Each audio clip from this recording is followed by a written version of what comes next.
My second guest this week is a British comedy legend. Armando Iannucci is the comedy mastermind behind some of the most iconic comedies of the last 25 years, including The Day Today, Crazed wolves in store, a bad mistake, admit mother care. Alan Partridge, Smell my cheek, mother! The Thick of It, I don't need to keep my head down because unlike yourself, I don't give blowjobs to truckers. and Veep. I'm not gonna die, because I got the heart and the twat of a high school cheerleader who's only done anal. Now he brings us his latest project, The Personal History of David Copperfield. Please welcome my guest, Armando Iannucci!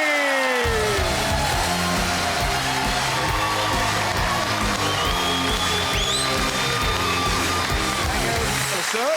Thank you very much for coming on the show. Thank you. All week I've been thinking, how do I sit in this without losing my composure? I thought you did very well. Thank you very much. You lowered yourself very gently. Who am I sitting on? Who's... Who? I feel like my parrot. My parrot has newspaper, and we take great care just positioning like a photo of Theresa May or Boris Johnson where he shits. Oh, really? Yeah. So do you, of all the pets that you'd have, I don't imagine a parrot. Yes. He's very lucky. Because presumably the conversations going on in your house must be exquisite. Oh, yes. Well, the parrot's called Tucker, and we've been trying to train him to say, fuck Trump. And he refuses to talk, but Yeah. we still spend about an hour every morning just saying fuck Trump, knowing that it's not going in the parrot's ears, but just to kind of get it out, really, just as a sort of breakfast therapy. Really. Yeah, I like it, though. Yeah. Like, you're always working. Yeah, always. So you're working on scripts, but you're also Yeah. trying to teach a parrot Yeah. satire. Because when I die, I'd like the parrot to take over. Yeah. It's such an honour to have you on the show, genuinely. Oh, thank you. Thank But you I very much. really mean that, like, you know, Partridge, The Day Today. When I was at college, if you hadn't made these great comedies, me and my mates would have had nothing to talk about. Oh, no. But it must be... Do people come up and say that to you often? About once a month, somebody comes up and goes, thanks. Yeah. Thanks for the laughs. And that's fine. That's absolutely Yeah. fine. And did you know when you were working with people like Chris Morris and Steve Coogan that, you know, that this is magic? Yeah, I mean, it was all, you know, Chris Morris I heard on the radio doing these sort of parodies of radio news, and I was doing this radio news parody, so I thought, get him. Yeah. Steve Coogan did voices for Spitting Image, but he was recommended as someone who could improvise. And actually, I remember when we started doing On the Hour, the radio show, Yeah. I said to him, we need a sort of generic sports presenter. Yeah. So not an impression, not David Coleman or John Watson, as they then were, just a generic. And he came out with, I can't do the voice. I mean, Steve does it better than me, obviously. That's why he's 10 times richer. But he came up with this kind of, you know, you join me, kind of Alan Partridge. And instantly, it was like alive. It was born kind of as Alan. It was like when a horse gives birth to a foal. Yeah. And it sort of stands up straight away Yeah. and waddles around. That Alan Partridge was born with a microphone and his jacket. And were you, like, deliriously excited to get it out to the world? yeah, we just thought it was just very funny. I mean, we didn't expect it to kind of become this huge thing, 25 years later, still going. Yeah. What was it like, kind of just sat around? Were you, like, pretending to be Partridge all day? Well, the way we write Alan is that Steve is Alan Partridge, right? So we will fire questions at him, and he will. I mean, he's an amazing improviser, so he will respond as Alan, and then we might think of a new phrase to go with it and give it to him, and so on. But the thing is, you can only do that for so long, and then you go mad because you realise you're not working with Steve. You're working with Alan Partridge, which is fine to talk about for like something you did for a day, but after 6 months of it, you do go absolutely mad because one of Alan's things is he doesn't stop talking. That's one of his. He's a broadcaster, and just hearing non-stop Alan for 8 to 10 hours a day, 5, sometimes 6 days a week for 6 months can make you go crazy. Yeah. It feels like that's how you can interrogate war criminals. At Guantanamo Bay, they're pumping out Alan Partridge. You join me? No! Yeah, no! I confess. I confess. We're going to... yeah, no, I wouldn't say what they're going to do because that's top secret. But yes. And I didn't know that, but at the beginning of your career, you worked in radio. Yes. And you were like a prank caller. Is that right? You used to prank people? I used to prank people. Yeah, but they were deliberately terrible pranks. Oh, OK. They were like... I mean, my best one was on Friday Night Armistice. I went up to O.J. Simpson, and the only way I could get his attention was shouting, "We love you, O.J.," because he had all these burly security people. Yeah. And he turned to me, and he signed a piece of paper which I opened up, and it said, "I did it." Wow. Yeah. There you go. Yeah. I mean, pretty good. Presumably you didn't show it to him? No, I didn't show it to him. I was saw, gonna say, if he was there, I turned to the camera like that. So he thought I was proudly showing off his autograph, right. really. Yes, I've been in hiding ever since. Yeah, I was going to say. So you've got a film out, The Yes. Personal History of David Copperfield. It's at cinemas now. Yes. I think we've actually got a clip of it here as well. Ooh. Bye, Daisy. Don't wave at anyone.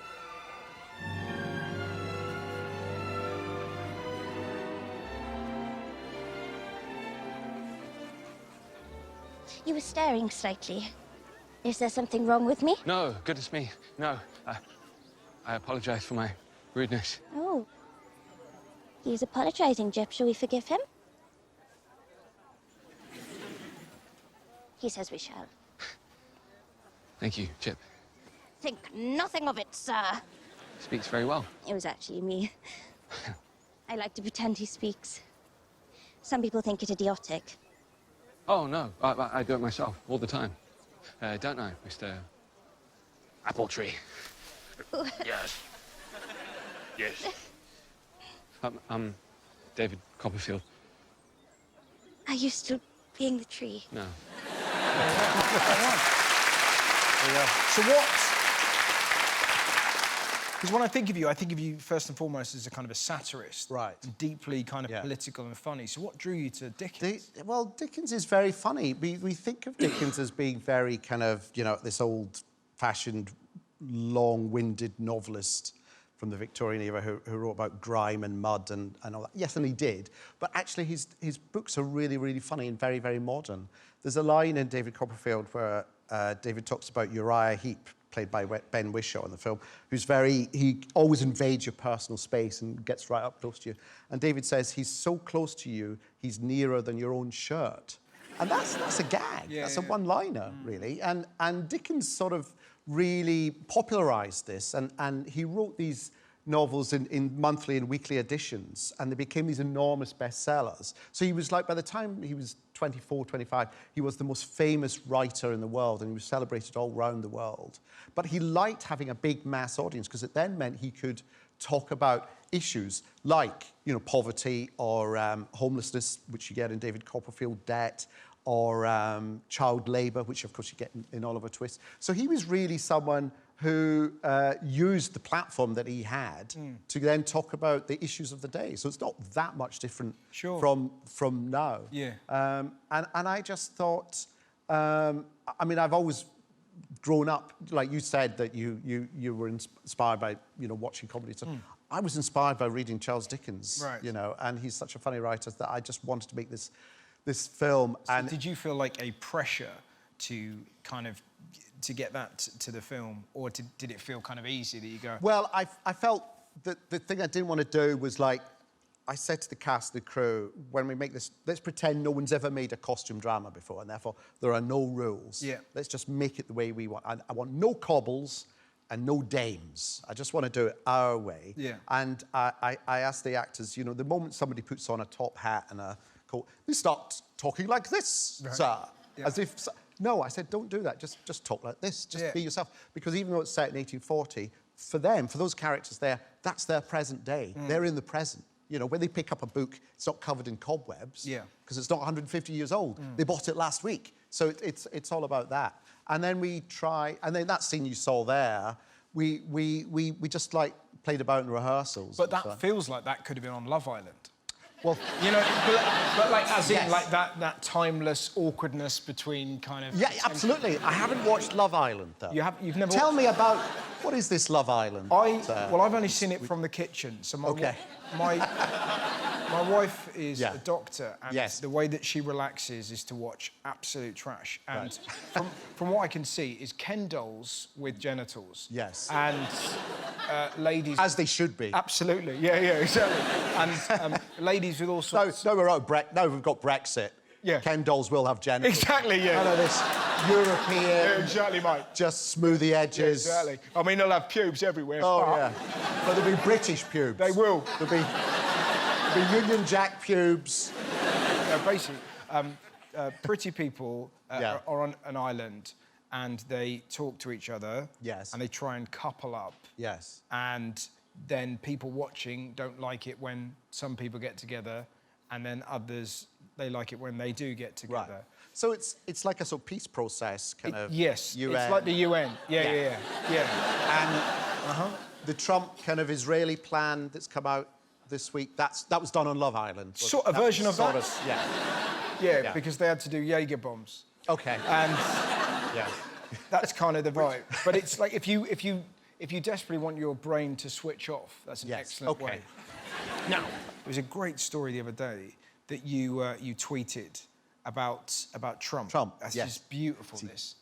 I think we've got the tweet here. Right. I just thought, oh, here's a funny idea, and I just tweeted this. Yeah. So do you want to read it or? Film pitch: Trump drugged and moved to a replica White House where he carries on thinking he's governing. Millions spent on hiring actors to play his staff, senators, news anchors, people at rallies. There you go, studios, your highest bid, please. Yeah. Now, exactly. Okay. So, well, that was a joke. Yes. And you've since had... Well, that day, I got 12 offers from 12 studios. Yeah.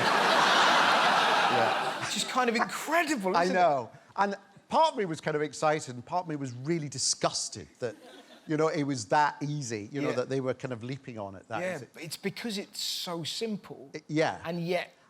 I could sort of see it. Yeah. And it may well already be happening. That's the other thing. This is it. You know. But what a job. Whoever gets that, I'd like to put myself in the ring for whoever does drug him. Yes. You know those... How would you do it? The blowpipe. Oh, right. You know, like... Who's thought this through? Go on. But can you imagine What's that? in it? What's in the blowpipe? I don't know what poison. Horse tranquilizer? Yeah. But proper, like... Like, just to catch... There. Yeah, that's your money shot. Yeah. And then, a bit like, you see those awful, terrible people that kind of pose with dead lions they've killed. Like, I kind of see myself, like, yeah. I think it'd be quite good fun, but... Just kind of... Just moving his head. Yeah. Moving his head to say sensible things, Yeah. you know. That is a wonderful thing Yeah. to do. Ladies and gentlemen, go see David Copperfield. It's great. Please give it up for the fantastic Armando Iannucci!